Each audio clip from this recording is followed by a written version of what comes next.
नमस्कार। YouTube channel सच का आईना में एक बार फिर आप तमाम दर्शकों का स्वागत है।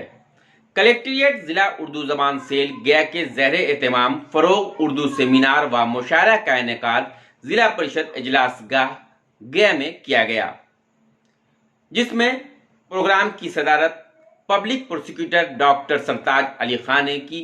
वहीं निजामत के फराज डॉक्टर अहमद सगीर ने अंजाम दिए, जबकि इस्तकबाली व तारफी कलमात शकील अहमद ऑफिसर इंचार्ज उर्दू जबान सेल गया के द्वारा पेश की गई। आइए हम देखते हैं फरोग उर्दू सेमिनार व मुशायरा का आंखों देखा हाल।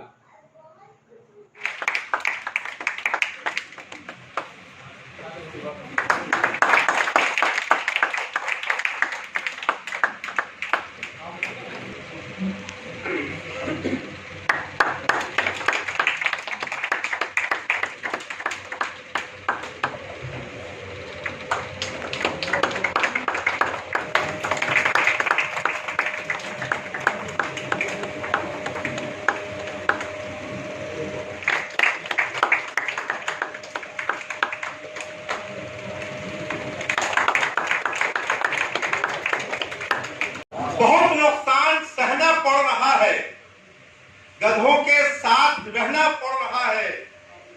जरूरत आ पड़ी है चोट साहब, गधे को बाप कहना पड़ रहा है। लोग मुझ पे जमाते हुए कहा, साथी को घर बुला के हिमाकत न कीजिए। बेगम ने लोग मुझ पे जमाते हुए कहा, साथी को घर बुला के हिमाकत न कीजिए। तो चीनी का दाम बढ़ गया है चोट, इसलिए चाय नहीं मिले तो शिकायत न कीजिए। रंजिशें लाखों तलखी नहीं आने देते, हम ज़बा में कभी सख्ती नहीं आने देते। रोज करते हैं मेरे बच्चे नई फरमाइश, रोज करते हैं मेरे बच्चे नई फरमाइश, वो मेरी फिक्र में सुस्ती नहीं आने देते।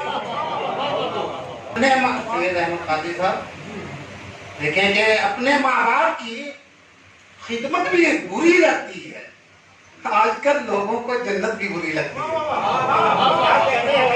कल मेरे बच्चे मेरी डांट भी सुन लेते थे, कल मेरे बच्चे मेरी डांट भी सुन लेते थे, अब उन्हें मेरी नसीहत भी बुरी लगती है।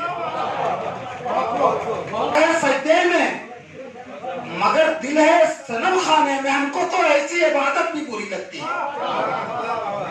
हमको तो ऐसी इबादत भी बुरी लगती है। और एक ही घर में ये दीवार उठा देती है, एक ही घर में ये दीवार उठा देती है। बाद औकात विरासत भी बुरी लगती है। सब यकीन जख्म जितने हैं सब यकीन के हैं, साथ मेरी ही आस्तीन के हैं।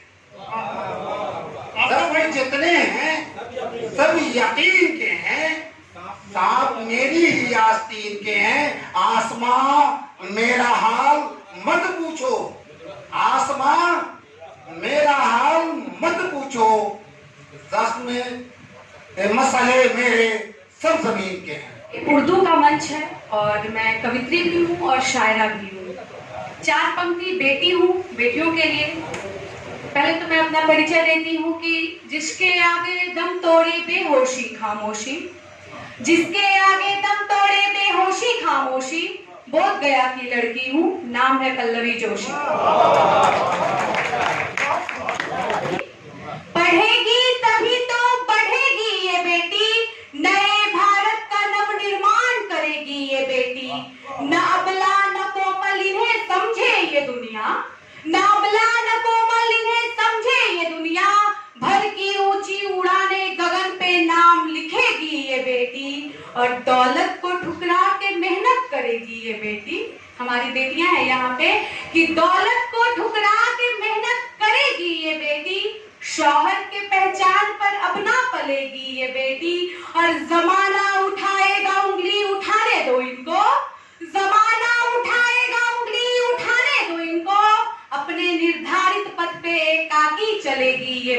पढ़ेगी तभी तो बढ़ेगी ये बेटी। बहुत अच्छा भाई, वाह।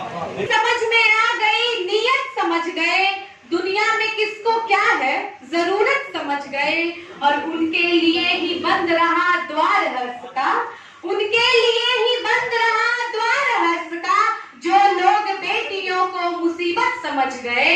और नारी है फिर भी दुनिया में अबला नहीं है हम, नारी है फिर भी दुनिया में अबला नहीं है हम। शिक्षा का बोध आते ही ताकत समझ गए, और ठोकर लगी तो टूट के बिखरा भरम का जाला, ठोकर लगी तो टूट के बिखरा भरम का जाला। क्यों आप थोड़ी भीड़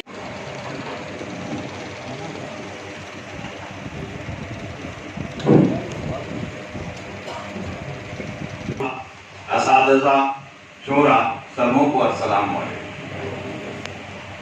सदर मोहतरम अस्सलाम वालेकुम। मुअज़्ज़ज़ ज़ुबान की अहमियत। मैं सबसे पहले उर्दू सेल के गया कलेक्ट्रेट के जिम्मेदारान खुसूसी तौर पे सैयद शकील साहब की अहमियत पर बोलने का मौका फराहम किया।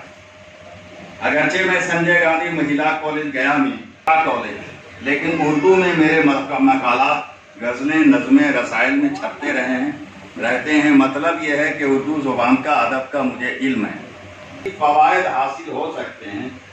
उर्दू में डिग्री हासिल करने पर हमें कौन से रोज़गार के मौके मिल सकते हैं, इस पर रोशनी डालना चाहूँगा, क्योंकि आम तौर पर ज़हन ये भी हासिल हो, और ये सोचना गलत भी नहीं है, इसलिए कि मुहज़्ज़ब और बावकार जिंदगी गुजारने के लिए कोई भी रोजगार, अगर वो कंप्यूटर से उर्दू हिंदी अंग्रेजी तीनों टाइपिंग सीख ले तो उसके लिए आमदनी का ये एक अच्छा जरिया बन सकता है। उसके जरिए वो शादी कार्ड, विजिटिंग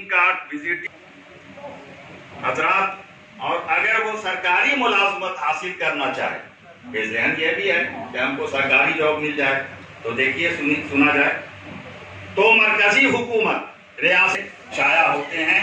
मैं तफसील में नहीं जा रहा हूँ। इन अखबार और रसायल में उर्दूदा हजरात की बहाली होती है और उसकी तनख्वाह भी बाज़ाब्ते तौर पे दी जाती है।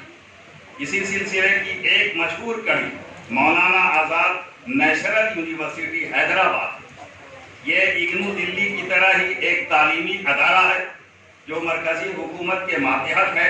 उसकी सबसे बड़ी खुसूसियत यह है कि यह मुख्तलिफ मौज़ूआत पर उर्दू ज़ुबान ही में इम्तिहान देता है। ये अदारा तलबा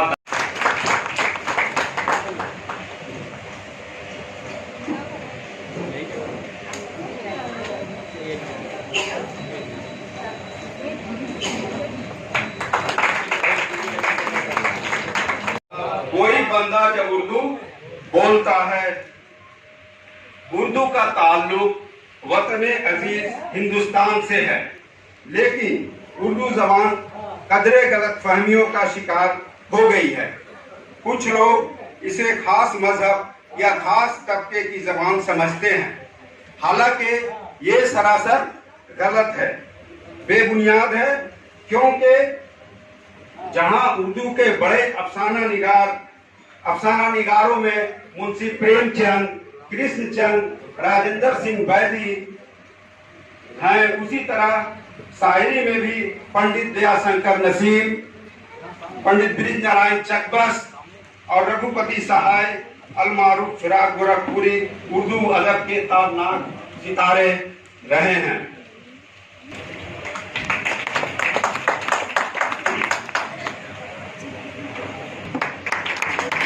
इसके बाद मैं जनाब सईद अजहर साहब से गुजारिश करूंगा कि वो इससे तशरीफ लाए। जनाब सईद अजहर साहब यहाँ कलेक्ट्रेट तशरीफ लाए। जनाब मुतसिम बिल्ला यही है। उसके बाद डॉक्टर आफ्ताब आलम साहब से गुजारिश करूंगा कि वो स्टेज पे तशरीफ लाए। आफ्ताब आलम, और इनको छोड़ जाऊंगा, वफा की और मोहब्बत की कहानी छोड़ जाऊंगा, जहां मैं मर के भी अपनी निशानी छोड़ जाऊंगा। रहेंगे मेरे कारनामे और मेरे रहेंगे याद मेरे कारनामे और मेरे इफ्कार, मैं यादों की शहर एक सुहानी छोड़ जाऊंगा, मैं यादों की शहर एक दो मिसरे और के। ज़बां पे ताजमहल न लाल किला न कुतुब मीनार, ज़बां पे लाल किला न ताजमहल न कुतुब मीनार, किसी के हाथ में नेजा किसी के हाथ में तलवार। हम ही ने खाए थे आजादी ये वतन के लिए सितम के तीर, हम ही आज सुनते हैं रोज तुम गद्दार तुम गद्दार। बहुत शुक्रिया। हर साल 11 नवंबर को यौम तालीम मनाया जाता है, जो आजाद हिंदुस्तान मौलाना अबुल कलाम आजाद का ये यौम पैदाइश है। जीने का तरीका, तालीम इंसान को तमाम मखलूक़ात में से ज्यादा ज़हीन साबित करती है। ये कहना भी गलत ना होगा कि जिंदगी के बदलने का सबब तालीम ही है। आज मैं आपके सामने एक बहुत अहम मौजू तालीम की अहमियत पर चंद बातें अर्ज करना चाहती हूँ। तालीम इंसान की जिंदगी में वही हैसियत रखती है जो रूह जिस्म के लिए रखती है। तालीम इंसान को शऊर, समझ, इखलाक